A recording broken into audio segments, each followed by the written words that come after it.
new world currency. The New World Order. Those are the roots of trouble. I imagine that right now you're feeling a bit like Alice, tumbling down the rabbit hole. Let me tell you why you're here. You're here because you know something. What you know you can't explain, but you feel it. You felt it your entire life. That there's something wrong with the world. You don't know what it is, but it's there, like a splinter in your mind, driving you mad. It is this feeling that has brought you to me. This is your last chance.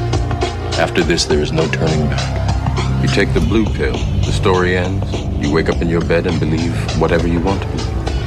You take the red pill, you stay in Wonderland, and I show you how deep the rabbit hole goes. All I'm offering is the truth, nothing more. For we are opposed around the world by a monolithic and ruthless conspiracy that relies primarily on covert means for expanding its sphere of influence, on infiltration instead of invasion, on subversion instead of elections, on intimidation instead of free choice, on guerrillas by night instead of armies by day. It is a system which has conscripted vast human and material resources into the building of a tightly knit, highly efficient machine that combines military, diplomatic, intelligence, economic, scientific, and political operations. Its preparations are concealed, not published. Its mistakes are buried, not headlined. Its dissenters are silenced, not praised.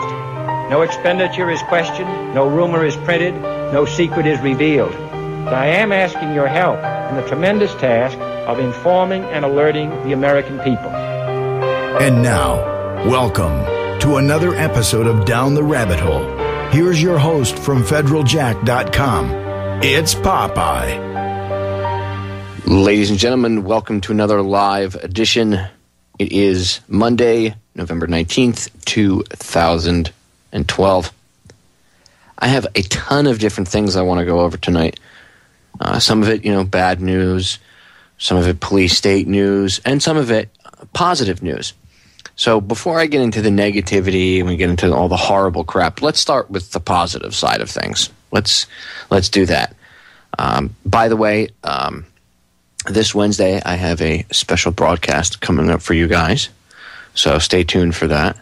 And make sure that I think it's going to be next, not the 23rd, which is this Friday. I think it's the 30th, if I remember correctly. I have it scheduled for. And Judith is going, if everything goes well, Judith Baker, author of Me and Lee, you've heard her on the broadcast before. She's doing a book tour right now here in the United States.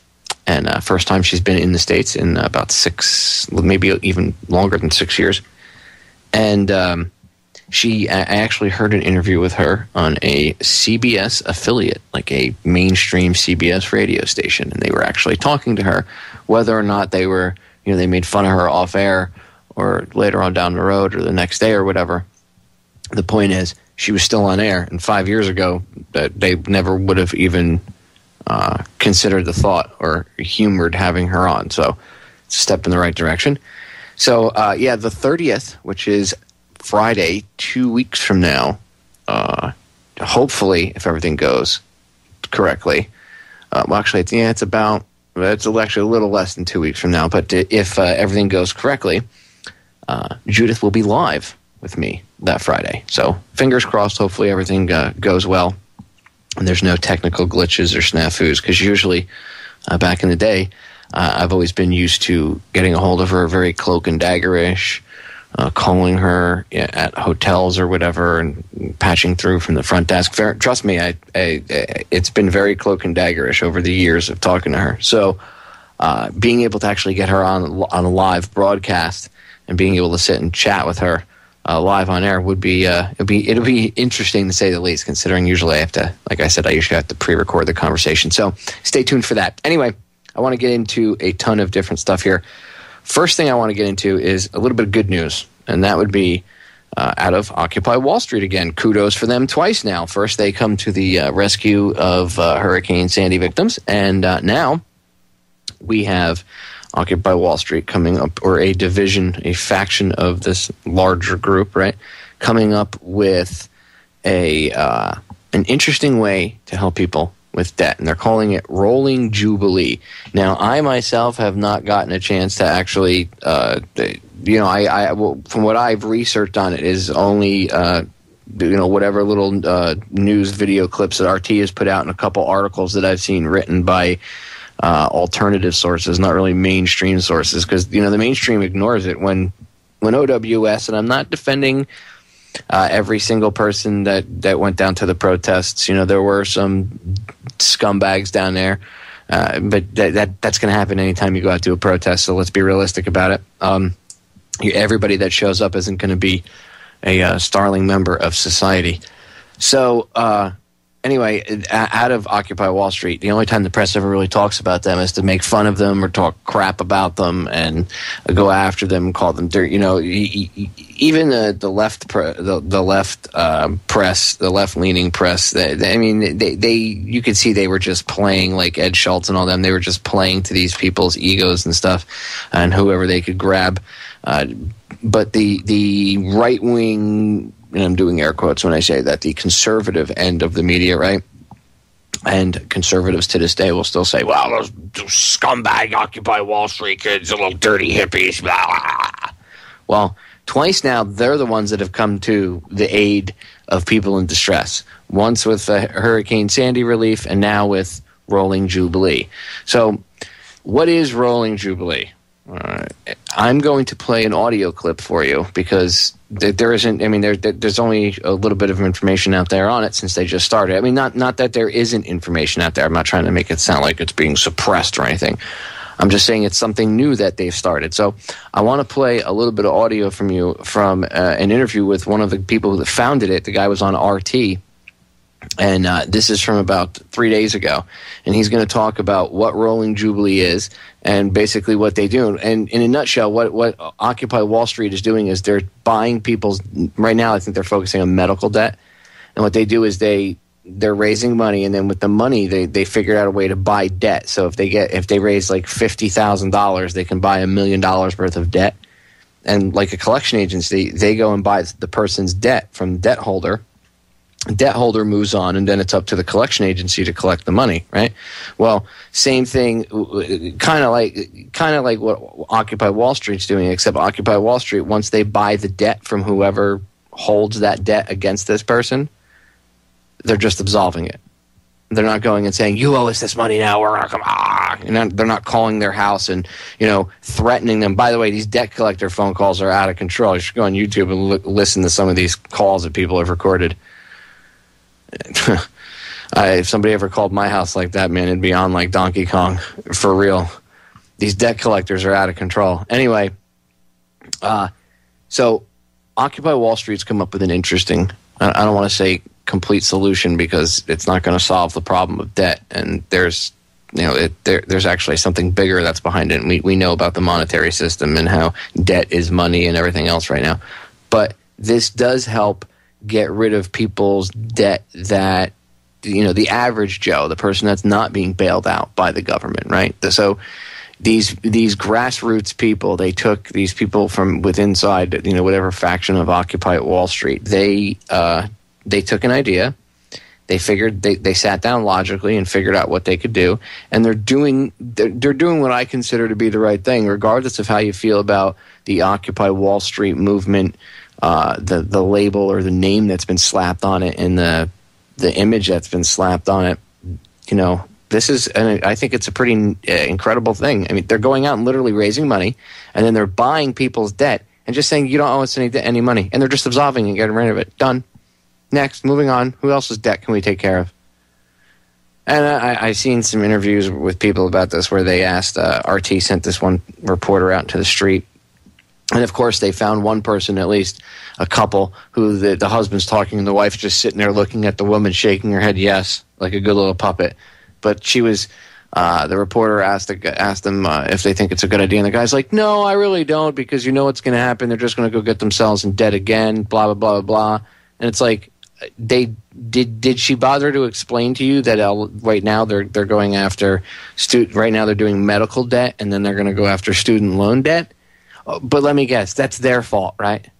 You know, they probably got medical procedures they didn't need. You know, their kidney failure. Oh, I balk at kidney failure. I mean, come on. Just people are so out of touch.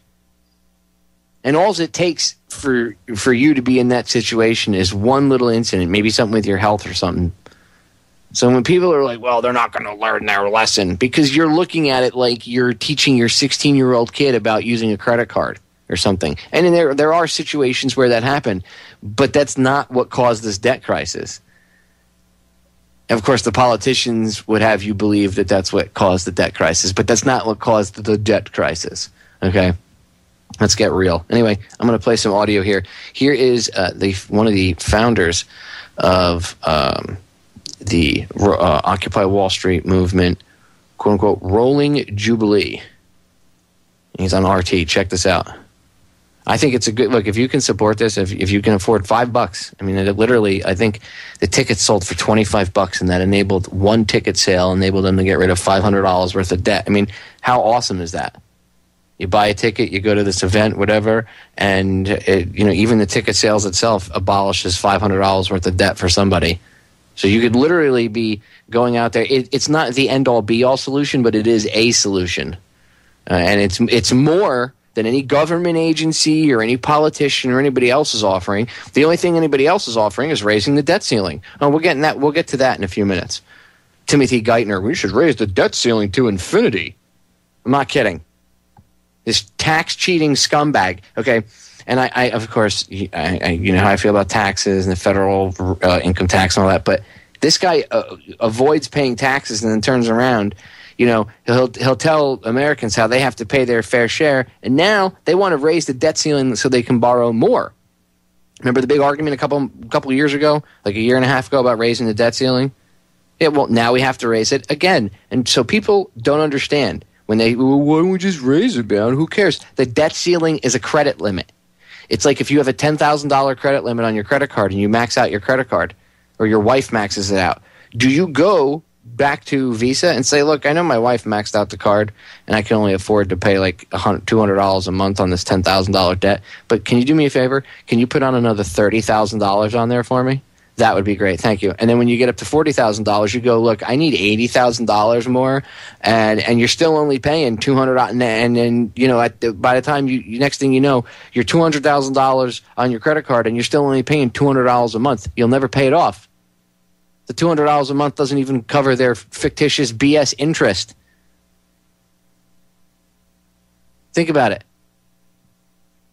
Debt ceiling's the same way. How do you solve the problem? Take the credit card out of the hand and snip it up.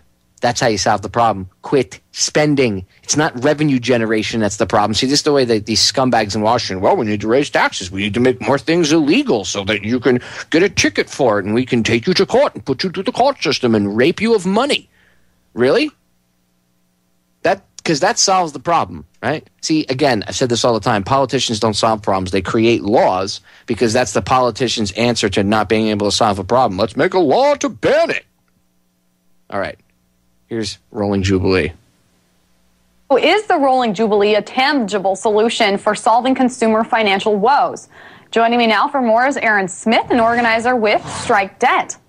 Hey there, Aaron. So let's start by talking about last night's telethon in the variety show. How much money did you raise, and how will this money be used? Hey, Megan. Thanks for having me on. So last night was actually the end of our 6th day of donations. We opened donations with sort of a test launch last Friday morning, early in the morning. And due to an errant blog post by one of our MCs, David Reese, we end up waking up to thousands and thousands of dollars in donations, far more than we had expected, and blew through our initial goal of $50,000 within 36 hours. So by the end of last night, or actually early this morning when I checked, we were at $300,000, which is enough to abolish $6 million of people's medical debt. And that's a huge number. It's much more than you guys were expecting. Can I ask you why you're deciding to focus on medical debt first versus some of the other debts? Yeah, there are a number of reasons. One, it's simply easier for people to swallow. We don't have to get into issues of deciding whether or not someone was profligate with their credit card spending or not. Although we think that's an important conversation to have. If you go to our website, rollingjubilee.org, and you go to the resources section, there are a number of reports demonstrating that consumer debt, even debt caused by credit card, even debt on credit cards, is not usually caused by someone just running up the bills. That's an old wives' tale. It's a story that's passed around often. And most of the people you find doing that are 17 and running away with their parents' credit card. And Aaron, I also know that you guys have been planning this for a little bit. Can you go and talk about the planning process, how long this has been in the works, and what you've got going for the future? So this idea has been percolating in activist circles for a few years, and early this year, a man named Thomas Goki just decided to go and do it for himself, and so he ended up buying $14,000 of medical debt and erasing it. And once he realized it worked, he got in touch with us, and we started thinking about how to scale it up. Simultaneously, there have been a number of conversations that have been coming out of people who met each other through Occupy, one of which was from the Occupy student debt campaign last fall, which circulated a petition to try and get 1 million people to pledge to default on their student loans simultaneously to try to force a change in the way student loans and tuition is charged. What they found is that about 10,000 people signed the petition, which is far short of their goal. But the reality is there are already 5 million people in default in this country, and on the student loans alone. And so we started referring to those people as sort of the invisible army of defaulters, and our conversations centered around ways that we could get them to unite and come out of the shadows and create sort of a common interest class around debt. And so Strike Debt formed out of that desire, and we have a number of tactics. The Debt Resisters Operations Manual is one. The Debt Resisters Organizing Kit, which is available at strikedebt.org, is another. It teaches you how to start your own Strike Debt chapters. And we're having a national summit January 21st in New York City. It's actually a global summit. And Aaron, let me stop you right there. I know that you just brought up this Occupy manual. So for those of the hordes of Americans that aren't lucky enough to have their debt erased by your organization, you put out this book, if we can put it up. It's called the Debt Resisters Operation Manual, and it gives real-world solutions to financial problems like how to haggle with creditors, etc. So let's talk about this for a minute. Let's talk about the difference between this self-help book and other financial self-help books. Yeah, so I think you'll see a lot of financial self-help books out there just sort of trying to get you to be a more efficient inhabitant of the debt system. Well, this is much more about removing debt from your life entirely, and it's a very serious piece of work. I think you've read it. You can testify for me. These are very practical, real-world solutions written by people who have done the research. And I know that one of the criticisms of the movement, the Occupy movement, has been that it was all talk and no action. That's kind of what we saw at the beginning, was lots of protesting. But I really do feel, and maybe you can speak to this a little bit, like we're starting to see a little bit of this metamorphosis. Occupy Wall Street did, of course, and get involved in the Sandy relief efforts, and now this. So can you talk about the shift into more global action and what we can expect? Well, from my perspective, it was never really a shift. Occupy Sandy, which you referred to, and Strike Debt are really exemplifying principles that have been in place since day one of Occupy. We focus on mutual aid. We focus on the ground work to try and help people help themselves, essentially. So these are not charity projects. Sandy is not a charity project. Strike Debt is not a charity project. We're trying to build common bonds with people to help us all resist a system that is prohibiting all of us from living lives that we want to live. And I also do know that obviously you guys have put out a bunch of numbers concerning the debt that Americans face every day. We're coming into a holiday season. Some of the numbers that you put out, if we can go ahead and bring up that chart, you talked about student debt and the fact that over $1 trillion is just a student debt. And then we also have that 1 in 7 Americans is being pursued right now by a debt collector. So we are seeing all of these numbers. We're seeing all these statistics coming out. We're also in the holiday season, but obviously you guys aren't going to be able to absolve all of America's debt. Was this more of a symbolic kind of stance, in your opinion? It's a political statement, but it's a political statement that happens to help people in the process, and I don't think anyone should try to minimize that. Our goal is to foster conversations, and you can see those conversations already happening, about the double standard in the debt system, about how the 1% in corporations are allowed to treat debt in this way, but how the 99% are not allowed to treat debt in this way. And now by banding together, we're allowed to, and we can shine a light on the predatory practices of the debt collection industry at the same time. And I know that the ratio for forgiveness, according to your website, is about $1 absolves about $20 worth of debt. That's a substantial amount. So would you say that people are more likely to give money to your organization knowing that it's not just a donation, that it's actually a bigger kind of contribution that they're giving? Yeah, people have said that's a very classic American response to it. What a deal. You get for $1, you get $20 worth of debt erasure. Absolutely. And also another point with the Rolling Jubilee is that I know that you had a lot of different kind of celebrities kind of coming up. You had Liz Winstead from The Daily Show. Can you talk about their kind of contribution to this whole event? They were fantastic. David Reese and Liz Winstead did an absolutely incredible job pacing the night. We had a number of extraordinarily talented artists who provided their services for free and did this because they knew it was a cause that was worth fighting for. And we were extremely happy to have them. And they made an outstanding show. I went to the show regardless because I was helping to organize it, but I was a rapt fan the entire time anyway. So you can get the video online at rollingjubilee.org. We know that it was live streamed. We know also that you made quite a bit of money. We'll see how far that money goes, considering that most of Americans' debt, financial woes, come from medical debt. Aaron Smith, organizer with Strike Debt, thank you so much for joining us. Thanks, Megan. And this fundraiser, the first one they had, it was last Thursday, I believe. And this past Thursday, let's see. They made $300,000, and with the $300,000 in donations that they made, they are going to be able to buy and absolve $6 million worth of debt. Now, I know there's going to be people that are going to email me about this because I get emails during the show, let alone before I even get off air. Or when I get off air, rather. I know I'm going to get emails saying, well, $6 million, Popeye, in the grand scheme of things really isn't much. That's just a drop in the bucket. You're right. Compared to the trillions and billions of dollars that were in debt or were fictitiously in debt to the Federal Reserve. But I've told you how we can get rid of that. If we told the Fed to screw, right, then we wouldn't – the debt's gone. And people say, well, it's not that simple. Yeah, it is, because all the other countries bought bonds through the Federal Reserve. So the people of the country don't owe China anything. We don't owe China our national resources.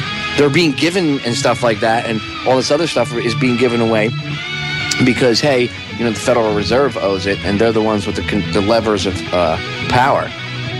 But we, as people, don't owe them anything. So we could tell the Fed to screw, and then they would have to deal with all these countries that borrowed money. We're going to break, ladies and gentlemen.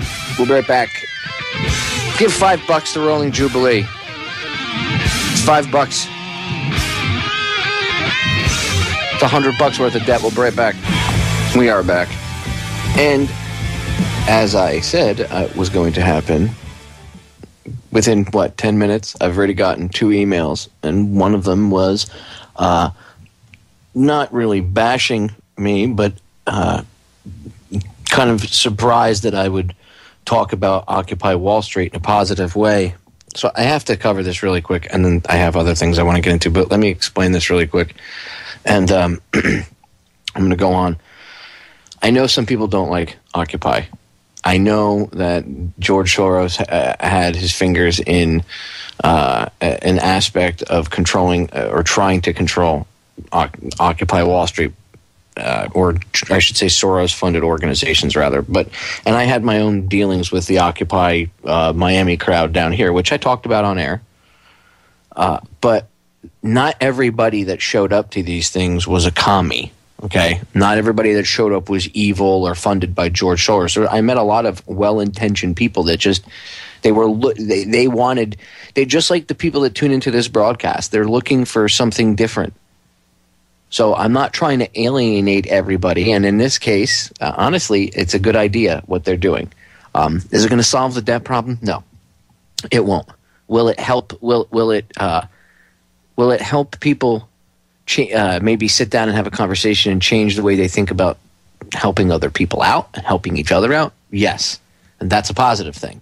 And along the way of creating that dialogue, you're also actually literally helping people. So I can get behind this. Now, if they turn around and started turning this to be some sort of retarded thing, then I would go on air and I would say, well, I'd call them out. Just like I called out Occupy Miami when I called all the different little commie groups down there, or everything else that I talked about that was going on at the time. And I had different people that were down there that had different activists from the area that I know that had gone down there, and they came on as guests and reported what was going on. So I'm not trying to see. The problem is everybody, people out there, and I myself fell into this trap.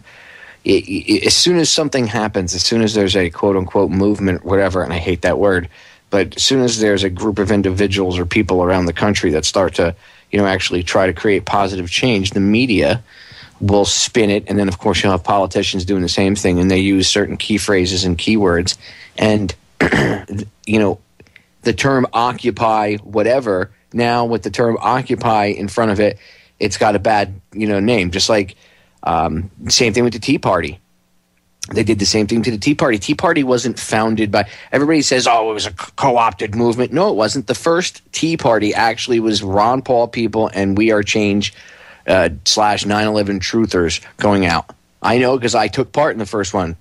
Luke Radowski was down here with me in South Florida at the time, and there was a bunch of us. We walked around South Beach giving out copies of the Obama deception.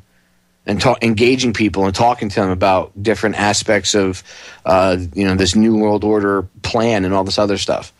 So I know that the Tea Party, now what it is now is completely different than what had originally been started. And it got diverted. And we called that out, people that had originally started and said, hey, it's being hijacked. And, a lot of these movements or organizations or whatever you want to call them, that happens to. But not every person involved is bad. And honestly, I think this is a good thing. So I'm not saying that you should go out and support the local, if your local Occupy group is a bunch of commie retards and, they have their heads up their butts. By the way, you shouldn't, and I said this during the height of the Occupy thing when there was a lot of, back and forth. Even if they have differing views, you could at least try to engage them in conversation. Remember, they're just as pissed off as you. They're like a misguided missile or whatever, but it doesn't mean people can't, perhaps sit down and maybe change the way they think. They're at a point in their life where they're looking for something different, which is a big step over the many people that are still sound asleep and think everything's hunky-dory and, that everything's A-okay and this is the American way of life and that, they're happy with their SUV. So we instead of playing this game and playing into the division, because that's what the powers that shouldn't be want, they want us to stay divided. All right, if Occupy Wall Street douchebags, or the Tea Party assholes, or those freaking 9/11 truthers, or conspiracy theorists, or the blacks, or the spics, the Jews, the friggin' white people. Yeah.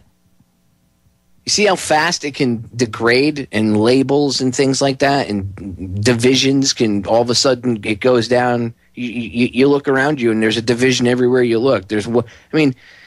We could divide each other 18 ways from Sunday. We're all humans, right? So if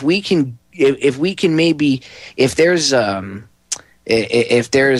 an individual, right, in any of these groups, and they're just looking, they're obviously a member. Many people they join this stuff because they're looking for change. They obviously realize inherently something inside of them, something is wrong. They can feel it. It's like, ugh, they don't know. They don't know what to look for. They're still kind of, those people are the ones that I consider, if you want to look at the analogy of waking up, it's like if you woke up but your eyes, there's like a foggy haze over your eyes, so you still kind of really can't make everything out yet, and you have a hard time seeing. You can kind of see shapes and stuff, but you really can't make out what's going on. Those people at that level, we could still sit down and talk to them. Don't be afraid to engage them. Look, if they turn out to be a moron, then they turn out to be a moron, but at least you took the chance. And don't wait for them to do it. You do it. I say all the time, be the change that we actually need in this world, right? So go out and be that change. Take that step. You never know. You might make a new friend. You might meet somebody that you want to stick their head in a toilet and flush it 15 times too. Look, trust me, I ran the gambit when I went down to the Occupy movement, but I'm just saying, and it's like that with any it's like that with anything. The Tea Party, 9/11 Truth, anything, and the Fed. Anytime you have something like that, that positive change could come from if there was, proper information, or if the people that were, out there pissed off about something, if you could actually show them the reality of the situation, what really was going on, not some perceived reality, but the actual factual reality of what's going on. Well, then, who knows? Anything is possible, right? So I just don't think we should discount any group at all, not just OWS, but any of these groups. We Are Change, any of them. Why? If we start to bash one group, then that opens us up to more divisions. It's just, look, at the end of the day, we all want the same thing. We all want to be free, and we all want to be able to live our lives, right? We all want to have the pursuit of happiness. I think everybody can get, at the basics can understand, like, not being aggressive, the non-aggression principle, not attacking each other, right? Not, there's no reason for me to go out and commit acts of violence or use violence to coerce somebody, which then that stems, that goes, off into fear and how the government and the police control things and everything else. So I don't want to digress too much because I have a ton of other stuff I want to get into, but to answer the person who emailed me, to answer your question, they're basically, I guess in a nutshell, the reason I bring them up is because not all of them are bad, just like not all the Tea Partiers or not all of anybody else is bad. And I, for one, don't consider myself to be a part of any group. I'm kind of like a lone wolf. I'm me, okay? And I just call them like I see them. So if I feel that there's a certain group of individuals that are doing something right, I'm going to give them the props that they deserve for it. Just like the guys that formed the Occupy Sandy thing, and they have a New York and a New Jersey thing. Just look them up on Facebook. These people are going out there and they're helping the victims. Again, I don't see the government out there. I don't see the Red Cross. I had one of the people from on the ground, a friend of mine who lives up in Staten Island. She came on the broadcast 2 weeks ago. Kelly, you heard her while she was on the Red Cross truck pulled up next to her and asked her if she wanted hot cocoa because that's all they were offering.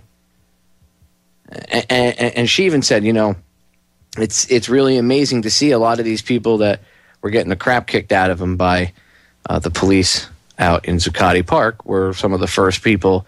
By the way, let's be realistic. I'm sure some of the people that were out there causing trouble weren't the ones that responded. It was the good people that were there that got caught up in the mix. But the point is, some of the people from this movement, the Occupy movement and We Are Change, those two groups that get hassled by the police, right, often were the first two responders to the people in Staten Island, which has the highest percentage of NYPD who personally live there for their personal residences. So all I'm saying is we could put aside our differences and be human to each other. And if we could take a lesson away from the Occupy Sandy thing, right? If we could take a lesson away from them buying debt and just abolishing it, that's the lesson.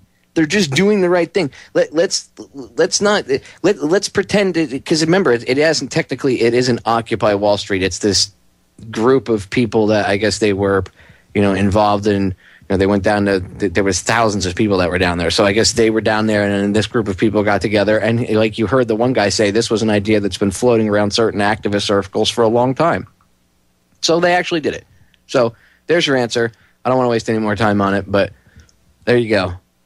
I think if we could just all get together as humanity and put our petty differences aside, we could solve a ton more problems than we do right now. And we wouldn't be playing into the controllers either, because remember, the controllers want us to be separated. They want us to not get along. They want us to not even be able to sit down and have a conversation with each other. And that's all I'm trying to say, by the way, as I'm just trying to that's all I'm trying to do is by showing you some of this stuff, is I'm just trying to present it to you.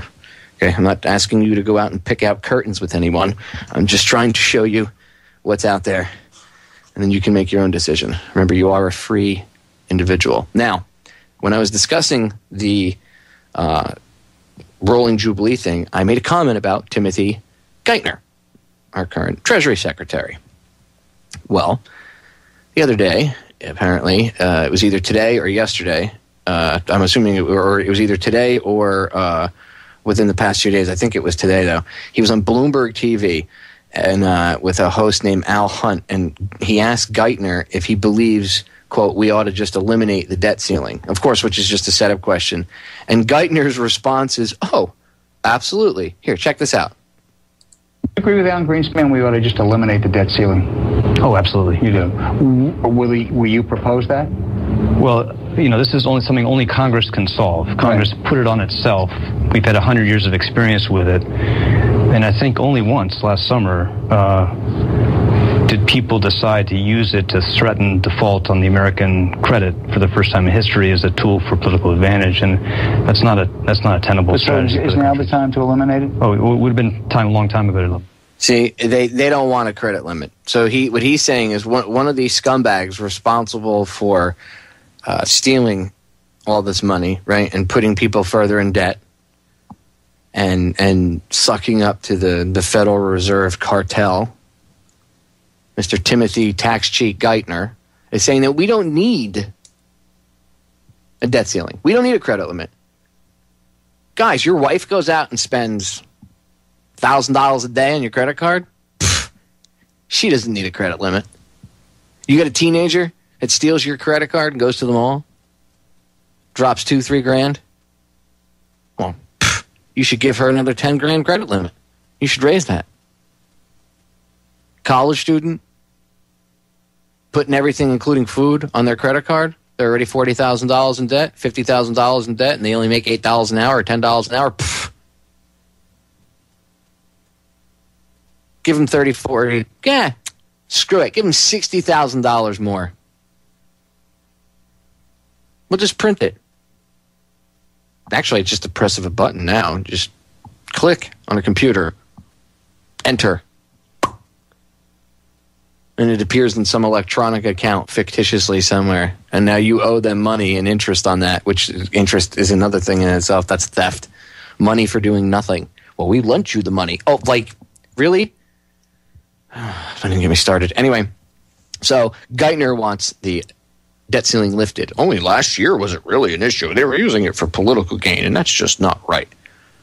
Oh, I'm sorry. People were actually concerned about driving the truck off of the cliff, Tim, but I guess you're not upset, right? You're not too worried about it because you probably got a crap load of gold. Geithner, how is he not in trouble yet? Seriously. I thought they were going to fire him. I thought he pissed off they pissed at him for some reason? How's he not? I guess he's been doing what he's told. Little evil Schmeagol. The debt crisis. Look, you want to solve the debt crisis? I said this before, right? You tell the Federal Reserve to screw. It's as simple as that. Oh, Popeye, it's not that simple. Yeah, it is. You tell the Federal Reserve to eat it. Goodbye. All the banks that do business in this country, I mean, before obviously you do it, you'd come up with some sort of monetary replacement for the dollar that we know right now, the Federal Reserve note, we'll call it.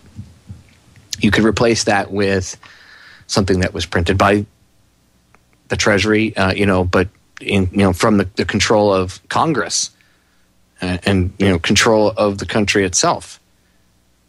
Not by some central bank. I mean, that the insanity that we go to a bank, we have the power to print our own money. The Constitution says, look, you can print your own money, you won't be in debt anymore, and you can prosper, and the future can be so much brighter. And right off the bat, we're like, no. We don't. That's too much responsibility. I need an agency that pretends to be a government agency to come in and tell me what to do.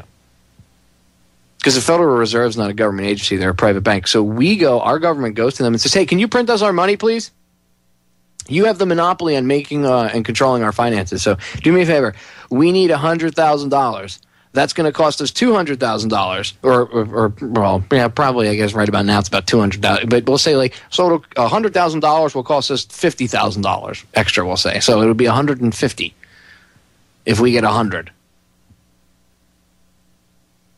I mean, people, the insanity of that. Do you really think we need to go to a foreign entity to be borrowing money?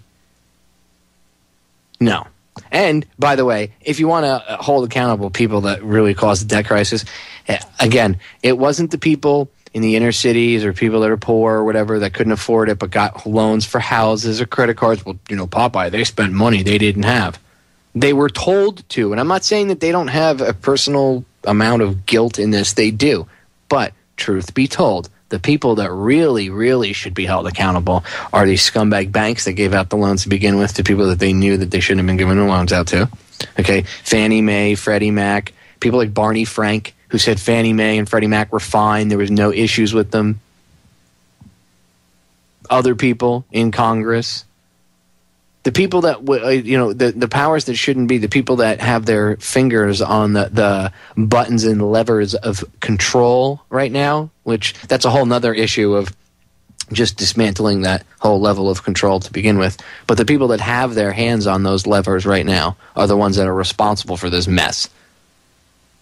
And by the way, in 2008, if Too Big to Fail, right? If that had been flushed down the toilet and all these big places, all these big corporations, banks, and everything had gone under, oh my God, people would have lost everything. Popeye, martial law, people would have been in the streets. No, in fact, it would have been 4 years on, and we would have been recuperating from it. It's like being in a really bad relationship with an abusive spouse, man or woman, doesn't matter, and your abusive spouse is mentally and physically abusive to you. Verbally abusive, just destroys your self-esteem, attacks you on every level, physically abuses you. I mean, just everything. And you go, and all your friends are telling you, man, you need to, what is wrong with you? You need to get out of this. Break up with him or break up with her. What is wrong with you? And you keep going, but I tried talking to him last night, and I told him it was over, and then he told me he loved me, and he was sorry, and blah, blah, blah, blah, blah, blah. That's the same crap. We keep drinking the Kool-Aid and thinking, a lot of smart, intelligent people, a lot of smart, intelligent people, came time for the election, and they were like, oh, my God, I guess I'm going to have to vote for Mitt Romney because Ron Paul's not getting in and blah, blah, blah, blah, blah, blah, blah, blah, blah, blah. And I'm like, dude, do you even realize what you're saying? I mean, they're not going to help you no matter what. It doesn't matter voting for people. And this pisses a lot of people off, I know, when I say this. Don't vote for any of them because none of them are going to help you. Even Ron Paul wouldn't have changed stuff that much that fast. It's what he espoused. It's what he talked about, not what he... I mean, man, I said this 100 times. If he won the presidential election, he wouldn't have gone in like January 21st. He wouldn't have landed on the White House lawn with a cape, and suddenly the wars would be over, and our troops would, disappear literally out of the Middle East, poof, and they'd, reappear here, poof. It wouldn't happen. None of that would happen overnight. We would still be required and be the one of the most necessary parts. Us, the people, would be the most necessary part to make that stuff actually happen, regardless of whether or not he's in there or not. If he's in there, it would make it probably a little easier, true, but we still have to take our level of personal responsibility. So I don't see a big difference if he gets in there or not, or if, whoever your cult of personality, your superhero is who didn't get in there or not. If you really want something positive, then you need to be the positive change. You need to go out there and physically do stuff.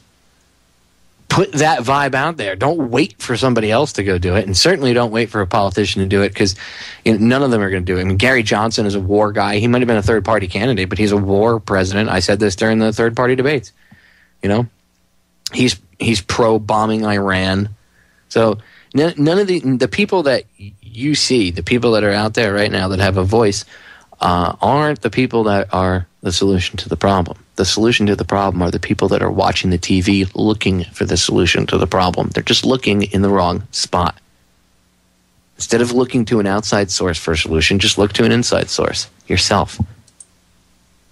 Make the solution to your problems an inside job, if you want to use that reference. You want to make a new bumper sticker? You could make something like, the solution to my problems is an inside job. There you go. Maybe people should start bullhorning that instead. The solutions to my problems are an inside job. The solutions to my problems are an inside job. Get the idea? We're going to break. We'll be back in a few minutes, ladies and gentlemen. Do not go anywhere. Hour number 2 coming up. I want to get into cybersecurity and a few other things that I think might pique your interests. So don't go anywhere. We'll be back. Check out my website, federaljack.com, and subscribe to my YouTube archive channel, DTRH Radio Archives. All one word, DTRH Radio Archives. We'll be right back. Ladies and gentlemen, we are back with hour number 2 here on tonight's live edition of Down the Rabbit Hole. I am your host, Popeye, from federaljack.com. It is November 19th, 2012. And before I get wrapped up in what I want to talk about, make sure you write this info that I'm going to give you down. I'm going to give a plug out for my good friend Ryan Brooks.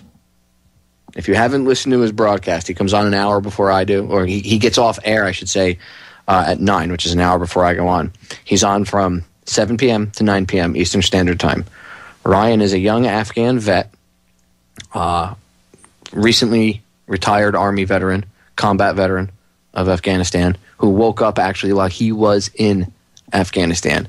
And he took a pretty big personal risk, actually, going out on a limb and opening his mouth to fellow soldiers while he was still in the military.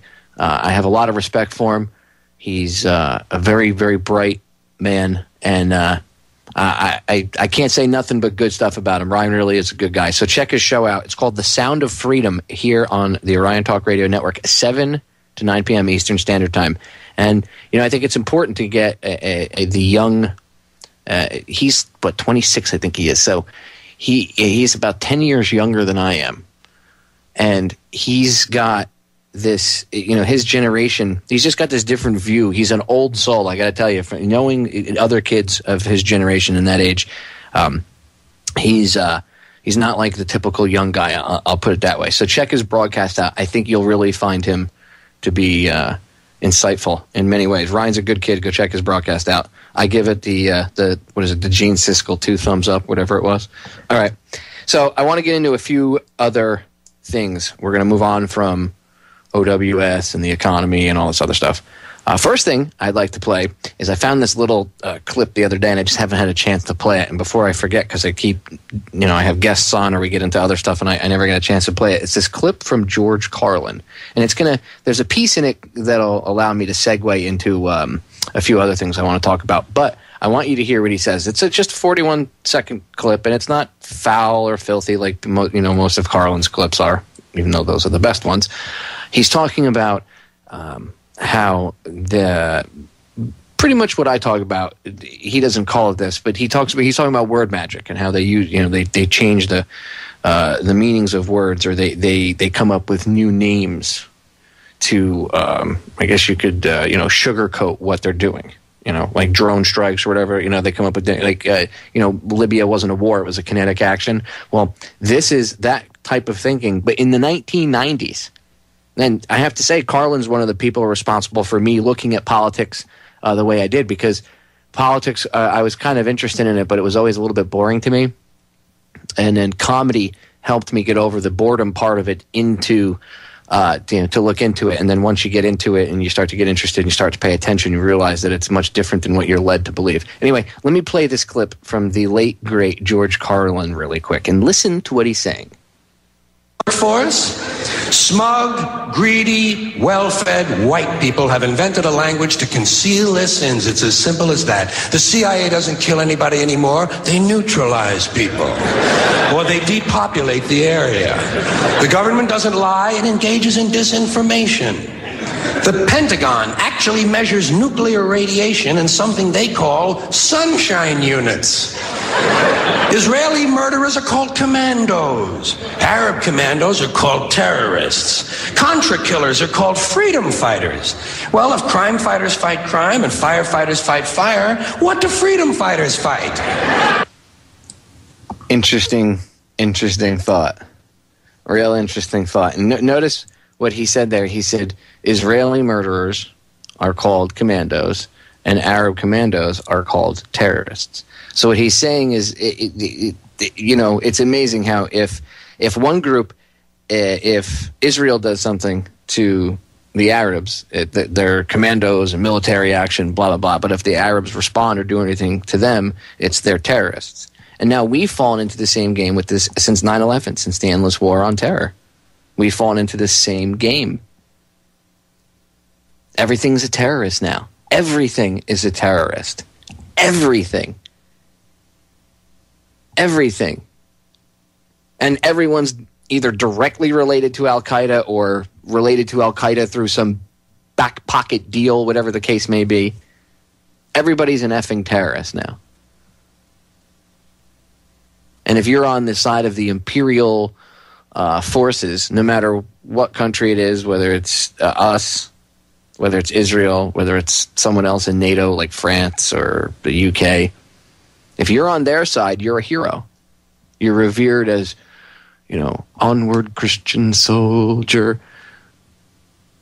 But if you're on the other side, you're a terrorist.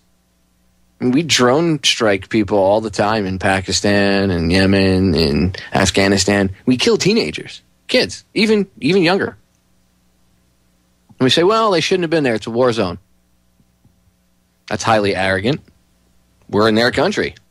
Again, how would you like if China was flying overhead drone striking people here in the United States? And they said, well, shouldn't bring your kids to a war zone.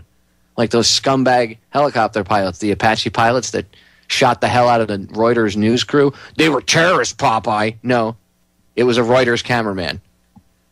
Douchebags. You can thank WikiLeaks, actually, for that, because that was denied and turned around, and no, that didn't happen. It did happen. And then one of the guys on the ground crew that was, one of the first ones to run in, one of the infantry guys ran in, and they found the kids and stuff that were all shot up in the van. Their parents had been obliterated, and the only thing the parents did was go in there, that the father did was try to help the people that had been shot. Well, I shouldn't have gone in and tried to help them. Oh, gee, I'm sorry. Excuse the hell out of the guy who didn't know what the hell the situation was. All he saw was somebody bleeding in the street, and he tried to help. Well, he must be a terrorist because he was trying to be human. See, here in America, if we see someone bleeding on the street, you just walk over them and spit on them as you walk over them.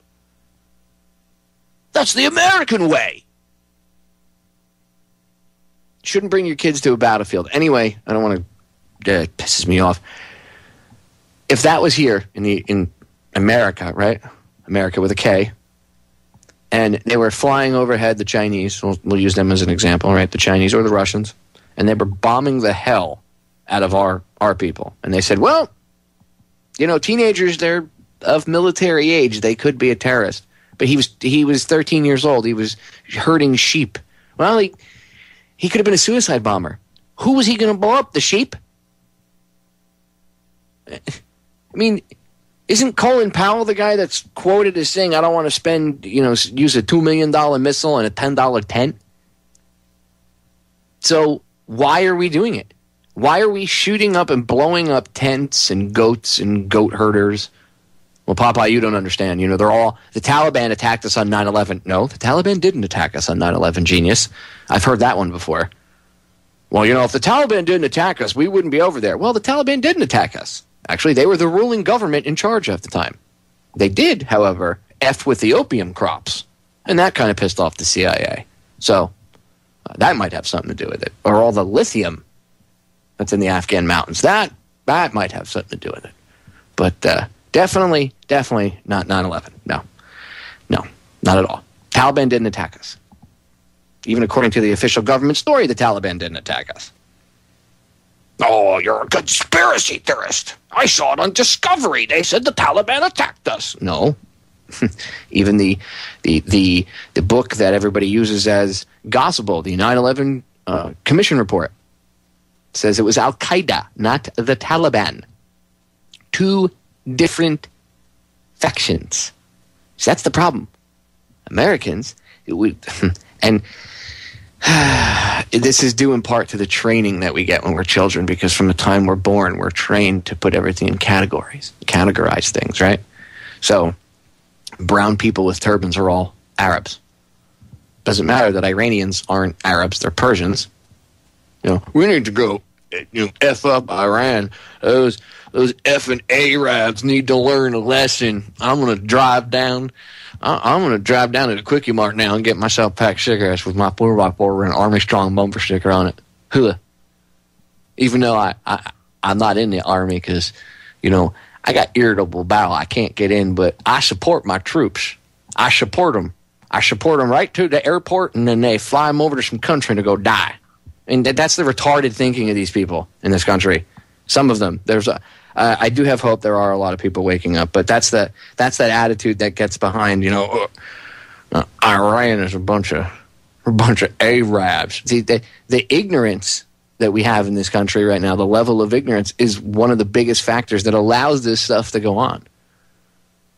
If everybody realized what was really going on, if everybody realized, and this isn't like in a perfect world scenario, everybody would realize what's going on. No, I'm talking about if in reality everybody realized what was going on, had more access to information, i.e. the internet, which is going to segue into something else I'm going to talk about in a second. Things would be much different. It's what Zbigniew Brzezinski talked about. What was it, like 2 years ago, 2.5 years ago, maybe 3 now? Could it be even before? Maybe back in 2008. I think it was. We'll go back as far as 2008, maybe even like 2009. But he was speaking at I believe it was the Council on Foreign Relations. I think it was a CFR meeting, but it was.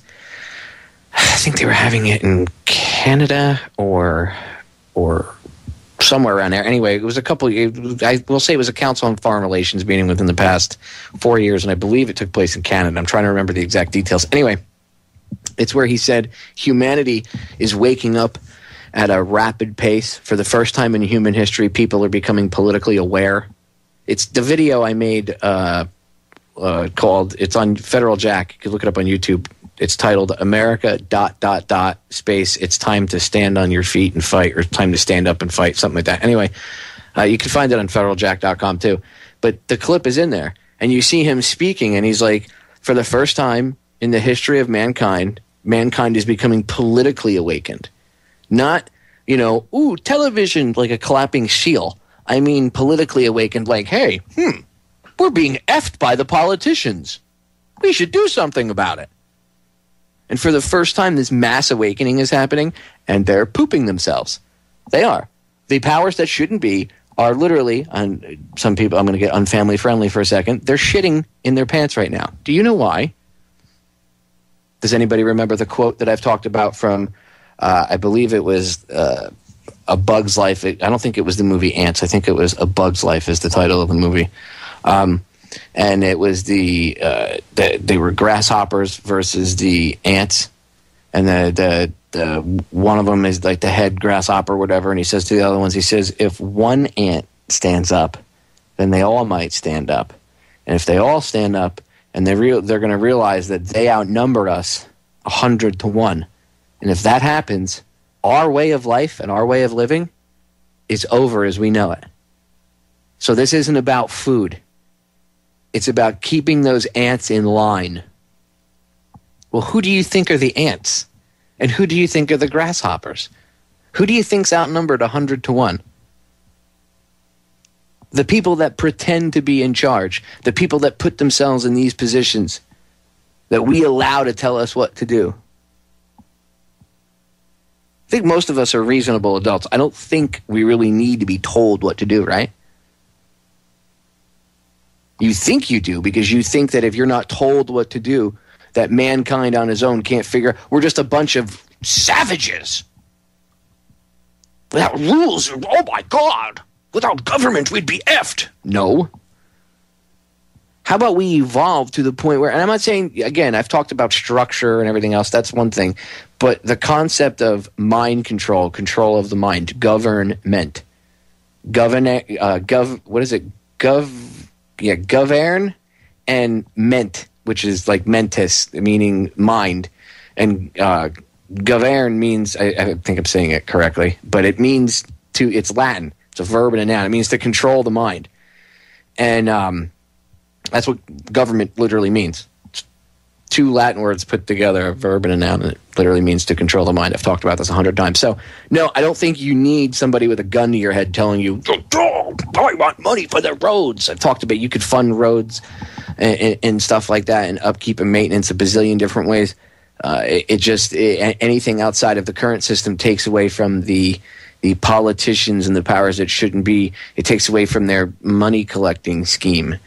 And as soon as we start to realize, see, this is why at the heart of things, you can put Band-Aids on a lot of this stuff, but you cannot fix the problem until we have an evolution of the mind. And this is what Tuscan and I were talking about yesterday when Steve was on with us, and we were going over, we were chatting back and forth, and when Bob was saying, well, there shouldn't be taxes and blah, blah, blah, he's correct in that anti-statist attitude of people need to evolve beyond that. Tuscan was correct. Where I was going with it was that it was two different arguments. It was apples and oranges. There's a way to get it done now, and then while you get your foot in the door and you're using the system, you're playing the system against itself, you also work to change the thinking of humanity as a whole so that this system in general will be irrelevant and we can move on to something bigger and better. But it's two different separate things. But that's where I'm going with the evolution of the mind, is the fact that none of this, a lot of this stuff is just Band-Aids. I've talked about how, I've said it on air, I think that if everybody, the concept of all of humanity over the world getting along, not fighting with each other, and getting together to work together to do things as humanity, like explore outer space and explore the oceans and everything else, and all this other stuff. I mean, we have so much waiting for us. We just have to grow up. And right now, we're all in the sandbox and we can't get along. We're flinging sand at each other. We're taking each other's Tonka toys, and we're not getting along. And I'm sure that there's other life out in the universe, and they're watching us, and they're probably going, "This is the most entertaining shit on TV," because these people are just insane. I mean, we need to grow up. Most of these problems that we whine about all day long, right? People bitch them out, they see on TV, whatever. Oh my God, this hurts, that, this is bad, that's bad, blah, blah, blah, blah, blah. All of this stuff would stop. All the horrible garbage would stop if we would just change the way we think. And I'm not saying brainwash. I'm not saying, be a communist, also, be a little good communistic, warrior or whatever. I'm talking about just doing things because it's right. I'm talking about a change and evolution of humanity, where many of the differences that we see amongst each other now will become irrelevant and archaic. I really, we have a chance, like Cooper said. We're coming to a crossroads, and we have to make a decision. We either, go on this path of enlightenment, or we go down this path of dark, complete tyranny and despotism. And if you think the Middle Ages were bad, Mark Passio and I have talked about this. If you think what we've gone through now, picture the Dark Ages, right, with a technological overtone to it. So that same type of twisted thinking that went on during the Dark Ages, right? That same type of genocidal thinking. Yet now you have an even greater level of technological advancement to help make the killing or whatever they're going to do more efficient than they could have hundreds of years ago. So we have a choice. As humanity, we have a choice. And we're being led by the nose like a bunch of cattle down the wrong path. And we have a choice. And I'm not saying it's collectivism or none of that. I'm not talking about falling into any of these traps that are made by the powers that shouldn't be. I'm talking about if everybody evolved, and that's really what I think the whole 2012 thing is about. I think after December 21st, 2012, you will see an acceleration of a change in humanity, and I believe it'll be for the good. I don't believe the planet's going to turn into a big boiling pit of lava and that everything's going to go south and, we're all going to die. By the way, if that were true, you would have seen the governments, having a conniption fit by now. Well, they do everything on the DL, Popeye. Yeah, I doubt it. Trust me when I tell you, they wouldn't be roaming around the fleet over in the Persian Gulf. Okay, they wouldn't have any U.S. fleet at all over in the Persian Gulf. They'd have everything hidden in some. They'd have everything because it takes some time for those ships to come back. So they'd have everything on its way. Things would have already been, moved and allocated. Well, they don't care, Popeye. They'll just let that stuff go. Oh, really? Really? I doubt it.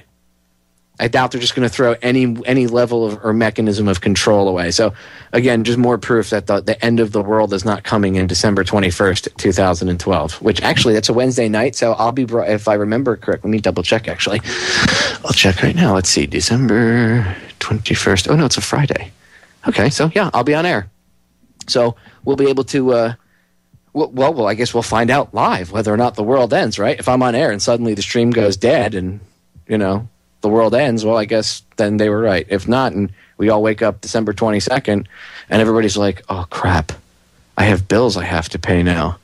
Oh, crap, I sold everything. Don't fall for that. I really...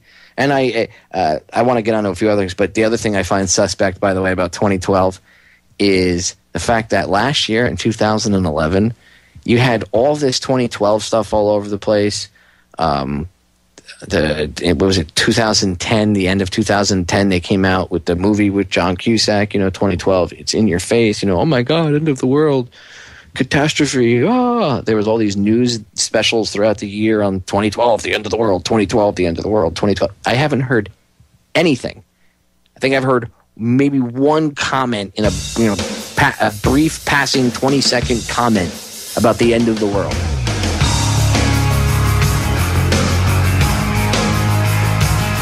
Just kind of suspect, that's all. All right, we're going to break, ladies and gentlemen. Final segment coming up. Damn, that went by fast already. Time goes by when you're ranting. All right, we'll be right back. Stay tuned.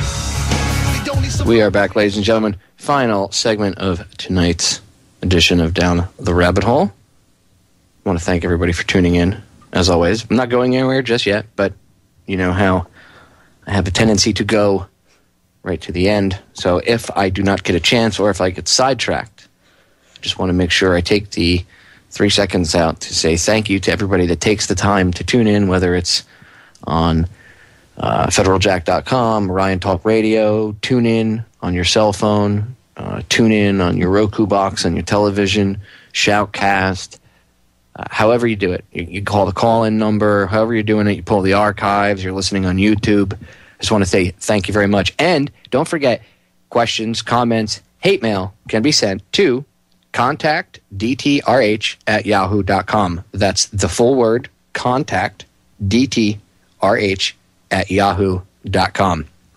All right. I want to cover a few things because I've kind of ranted on a few things tonight. What I had lined up, I pretty much threw out the window, most of it, and have just been going right from the hip here, talking to you guys right from the heart. But there is a few things I want to play. Now, this isn't Bash Israel Day or anything here on the network, but there is one thing I would like to point out. I spent a lot of time going over the Gaza, Israel versus Gaza thing. Many people are awake now and realize that what's going on is just insane and needs to be stopped. It's just it's just. I mean, children.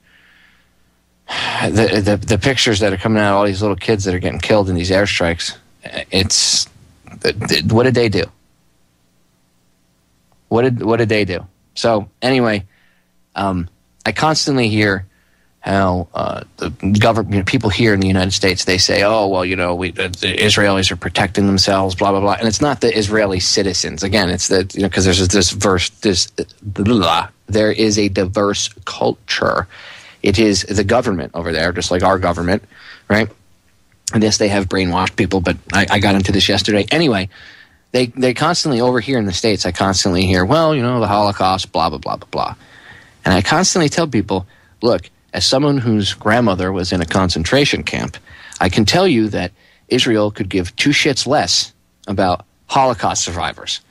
And that pisses a lot of people off when I say that. Oh, how dare you? You're a bad Jew, Popeye. Well, first of all, I'm not a practicing Jew. I was actually raised Christian, but I don't even go to church. So I have my own theories on religion. Like my mother used to tell me when I walk into church, the windows blow out and the music from the Omen plays. But, and it's sarcasm, ladies and gentlemen. Anyway, it is not the situation. The situation is that the government itself over there could give two shits less about the people that have survived. And if you don't believe me, I'm going to play you a clip right now that this never really got a lot of air. This came out like a month and a half ago, and this didn't really get much airtime. It was on Russia Today, but it was on not the American stream. It was the regular, Russian stream. I'm sure if you have regular Russia Today, not RT America, you picked it up. But anyway, it really wasn't widely talked about. And as someone who had a family in one of these camps, I just want to play this really quick so people understand the reality of the situation. Okay? And again, this isn't the retardation of some people that go, oh, the Jews did everything. That kind of talk is asinine.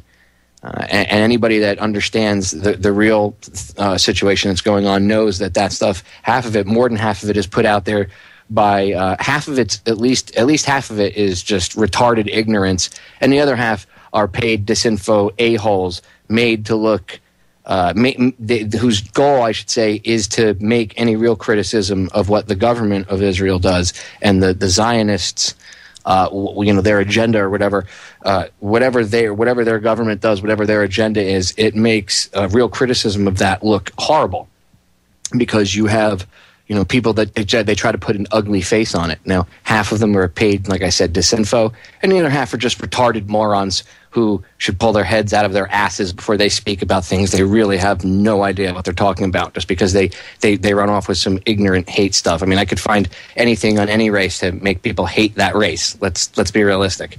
So, again, more division than being together. More ways to divide people, because that's, hate is a real great way to divide people. And it's also, hate, by the way, is not the opposite of love. That's bullshit too. Fear is the opposite of love. Hate is the emotion that comes from fear. So the hate that people have for certain groups or whatever, why do you fear them so bad? Anyway, that's a side topic. The point is, as someone who had family in one of these camps, I want to show you really quick how the people that did survive this, they're saying, look, we don't get taken care of. We kind of get thrown to the wayside. Yet when it comes to politics, just like our government does and our politicians do, when it comes to needing, something for a political football, to put a good face on something or whatever, or attach it to themselves to get some political mileage, they use it. And it's the same thing our politicians do here. Let's face it. The basics of the game are the same. The characters, the players, the field, it might change, but the basic rules of the game are the same. It's like if I bring a Monopoly board over to Europe, I can still play Monopoly, right? Even if they have a European Monopoly and it's got the UK version and it's got all streets in London and all this other crap and all this stuff that you could buy in London. It's still the basic rules of Monopoly, right? Same thing? Same basic rules? Okay, well, same thing applies here. So let me play this clip for you. Millions of Jews were killed across Europe, of course, in the Holocaust. Now, the Israeli government does everything it can to make sure the world never forgets. But as Auntie's Paula Sleer reports, there are those who believe it's forgotten even the ones who survived. A celebration of life and age, dismissed by many here as offensive and misguided. Nearly 70 years after these women cheated death in Nazi concentration camps, they're competing to be Holocaust survivor beauty queen.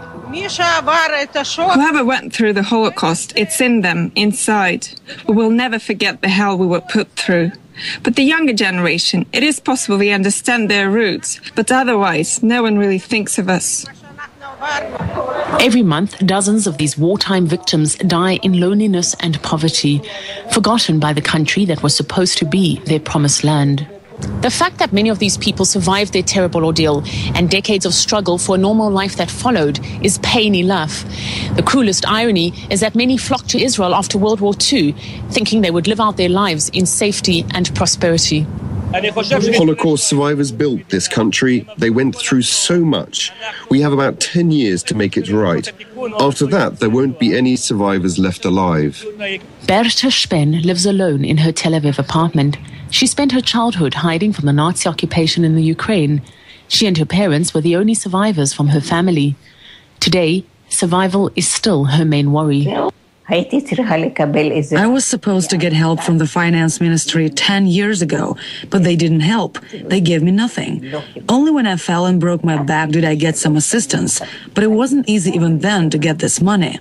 I did get a little help from the Germans. 3 years ago, they started giving me about $400 a month, which I now live off. Israel, it seems, always remembers the Holocaust, but tends to forget those who survived it. A third of the country's Holocaust survivors live in poverty, with little or no help and support. In 2008, a state inquiry found that Tel Aviv failed to pass on some $30 billion that had been paid to Israel by Germany. You would think that the Holocaust will be behind them, but some of them are here and are living the same horrible stories again. They are alone, without food, without a person in this world who takes care of them. It's horrible. So while some may see this as distasteful, this pageant is an attempt to reach out to the estimated 50,000 Holocaust survivors living below the poverty line. The proceeds helping thousands to pay their way. The government doesn't do nearly enough to help us. I received a one-time payment from Germany for 2,500 euros. That's it. And my husband, who was in the ghetto, gets $400 a month for everything. It's a value put on those who survived a living hell in a country supposedly cast as a result of their suffering to protect them. Paula Sleer, RT, Haifa. And the reason I play this is just to show how it's just another example of governments, not the people, but you can see the governments, the younger generations. And Jefferson talked about this, how you can literally breed freedom out of generations, within, what is it? The exact quote is something like, freedom is only a generation away from tyranny, or something to that effect. And you can see how the people in that country, the younger people, they don't even think, they think in terms of now, right? They and the founding of the country was history, and the Holocaust, and what the Nazis did, and blah blah blah blah blah, and the line that the stuff that they're fed. It's just, when you look back, when you take a step back, I should say, and you look at it, and you understand things, you can see they're being manipulated. We're being manipulated. Their government manipulates their people just like we get manipulated here. And over there, it's mandatory service in the military too. Back when I was younger, I used to be like, we should have the same thing, conscription into the military. I was an asshole. Okay, we should never have conscription into the military, ever. Okay, ever. We should never have forced conscription, and never should you be put up with a gun to your head, draft.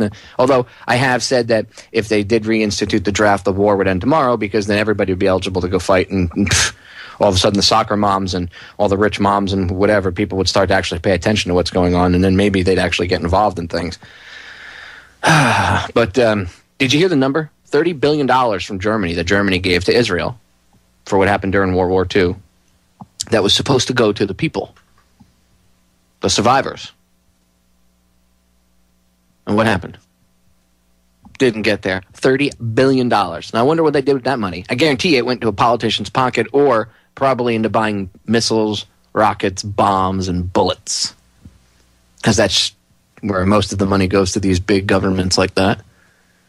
So when they get up on their high horse and you hear Netanyahu at the UN saying, we need to bomb Iran and cause World War III because, we could have another Holocaust. Tell him to go F himself. Give him a big F you. Okay, because he's using those people and he's using what happened to those people and the fear of, he pushes that. I'm sure they push that fear again out. If they're doing it at the UN, I can only imagine the propaganda that they put out through the local media there, just like our media does here, right? To think that the Israeli media isn't controlled like our media would be kind of foolish, right?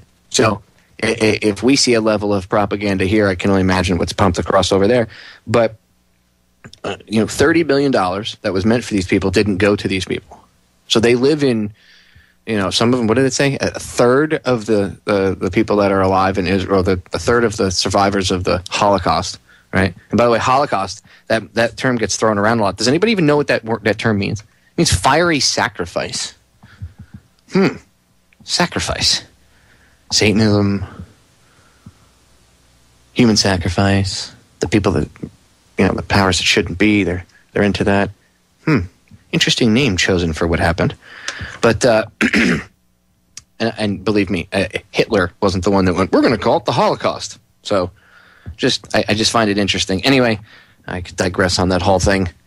The people that survived that, they went to Israel, these people that are currently alive there now, and they thought they were going to have at least somewhat of a better life, and they're still living in poverty, a third of them at least. But these are the same people that are then thrown up into the faces of people. Look what happened in the past. We could never again. It's they use it as a political football, just like they do here in the States. I just felt that I felt a need to point that out as someone whose family actually endured this. I just find it absolutely disgusting that it's used to push agendas that include killing people in another country and doing to them pretty much the same thing that was done to the people in the 30s and in the 40s all throughout Europe. And I'm not going to say just the Jews, because it wasn't just Jewish people or people of Jewish descent that were locked up in prison camps. It was millions more than just that. Slavs, Czechs, Poles, and not all of them were Jews. Dissenters, people that pissed them off, Germans, German officers, German military that, half the brown shirts that helped round people up got sent to camp. The other half got shot and killed or stabbed. Night of Long Knives. I could go on. Anyway, I just, as someone whose family went through it, I wanted to throw that out there that every time it's thrown out there as a political football that all these, we love the people that survived and we have to do it so there's not another Holocaust. So you want to go kill and cause the deaths of at least, if you start World War III, God knows how many hundreds of thousands of people, if not more, could die, right? So in order to prevent a fiery death, we have to give people a fiery death? Does that make any sense? It's like, well, to avoid getting into a car accident, you should drive directly into that brick wall. Huh? So I just thought I'd point that out. All right. I want to move on. In the police state news, there is something I'd like to talk about really quick. I wanted to mention this the other day, and I did not get a chance. I think you guys will appreciate this. It's another little audio clip I wanted to play earlier. Like I said, I've been ranting today, so I had to throw out about 3/4 of what I wanted to go over today. But it was awesome broadcast. I got out, spoke from the heart to you all, and I feel it's been really good. But I digress. Anyway, there's a few things I do want to go over. So check this out. Police state news. Revenue-generating cop gives a mom $2,500 ticket after her son, who is 3, attempted to urinate in his own yard. Now, at first hearing that, somebody might say, well, Popeye, he was trying to pee. He's a 3-year-old boy. Does anybody have boys? Anybody have kids that has a boy? Okay, first of all, by the time boys are teenagers, they're peeing outside on trees and everything anyway. It's just a guy thing. Okay, I can't explain it. It's like dogs marking their territory. All right? And the kid's potty training. He's 3. And the more important part is he's in his own yard. In his property. Not city property. Which is where the police officer has jurisdiction. This is private property. It's none of your damn business. Dudley do right? But apparently, I guess they think it is. Check it out. A 3-year-old gets his mother into trouble with the law when he gets a ticket from police. Now the little boy's mother will have to pay thousands of dollars for what the toddler did in their own front yard. Ivana Johnson is live in Piedmont with the story. Ivana? Well, Amanda, Kelly, little Dylan is being potty trained, and he wasn't near the facility, so when he felt the urge to go, he began to unzip. Well, a police officer saw him pulled up, and it's a bathroom break that's going to cost his mom $2,500.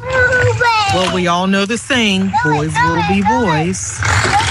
Potty training kids will go when they want to go. Dylan decided to be a big boy. He stopped what he was doing so he wouldn't wet his pull-up.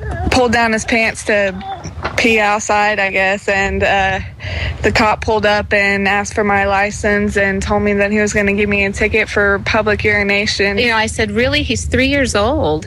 And he says, it doesn't matter. It's public urination. And I said, but this is our property out here. And he says, well, it's in public view. They point out the street is actually quite rural. Yet the wardens who live on 2.5 acres say this one officer parks at the end of their street daily. So they asked why. It's a public street and he wants to, so he can. So the wardens filed a complaint with the department. And I'm disappointed that the officer thinks that this is what he needs to be doing with my tax dollars, is sitting and harassing our family. Ashley says, as a courtesy, the officer wrote down the cost of the ticket. When I got the ticket, it was $2,500. For $2,500, we all should be able to pee all over our whole yard. Well, that's actually not the case. She plans on fighting the ticket. She says that's the case. She should be able to do that since her son didn't actually complete the act. We tried to talk to the police here today, but our calls were unreturned. Reporting live in Piedmont, Ivana Johnson, News 9. Okay, Ivana. Now, the police department didn't accept the warden's complaint. They have a court appearance, though, set for next month. We're told a judge can throw out the ticket. We'll keep you posted on that one. The police department didn't accept the complaint. Oh, we just don't accept that. How about when one of your officers kills somebody? I love when that happens, when a cop, and I'm saying that sarcastically, when a cop does something stupid like that, right? And the police department comes back and they always say, well, it was justified. We support their decision. I mean, the cop could have bulldozed a truckload of nuns into a wood chipper and they'd be like, well, he was justified because they were trying to bring the wrath of God down on him. And he is very religious and he was in fear for his life. So he figured he should just bulldoze the whole, truckload of nuns, all 8 of them, the little van load of them, right into a wood chipper. And we support his decision. It was in the public's best interest to put the nuns through a wood chipper. I mean, just $2,500. Tell me they're not about revenue generation. $2,500. Well, you can't pee in your own yard. Somebody could see it. Oh, God forbid somebody sees a 3-year-old kid taking a leak in his front yard. Oh, no. The end of the world as we know it. This is what's wrong with this country. And I bet you this cop has to know he's just generating revenue. I wonder how much money he gets. I wonder if he gets a cut of the ticket or if he gets he's got to be getting something. He's got to be getting something out of this. And if he's not getting something, if he's just sitting there because he wants to be, Joe Cop, Johnny Law, and he wants to prove his power because I'm sitting at the end of the street and I'll show these people that live out in the rural area. Huh? You think you live out here and you're free? No. Yeah, okay. F you, Johnny Law. So either you're a power-tripping a-hole or you're making money off it, one way or another. Just unbelievable. All right, we're almost out of time, ladies and gentlemen. And I had a bunch of other things I wanted to go over, but all in all, I'm glad that I got sidetracked because there was a lot of things I wanted to, cover or shoot from the hip and get off my chest there. So I'm glad I was able to get a chance to rant a little bit. And it doesn't matter. I got plenty of time coming up. I got more time this week to go over all of the other things I want to go over. Make sure you tune in on the 25th. It's one of my Sunday episodes coming up, the 25th of this month. I have Ron and John, 2 hosts here on the Orion Talk Radio Network. Their show's called Canada Live. They're both from Canada, and they are both going to be guests on the show. We're going to be going over, latest Canadian New World Order news, Agenda 21, all that sort of stuff. So tune in. Ladies and gentlemen, it has been an honor. It has been a pleasure. I love you all. Don't buy into the fear porn. You're all better than that. The answer to our problem is an inside job. Love you all. I'm out of here.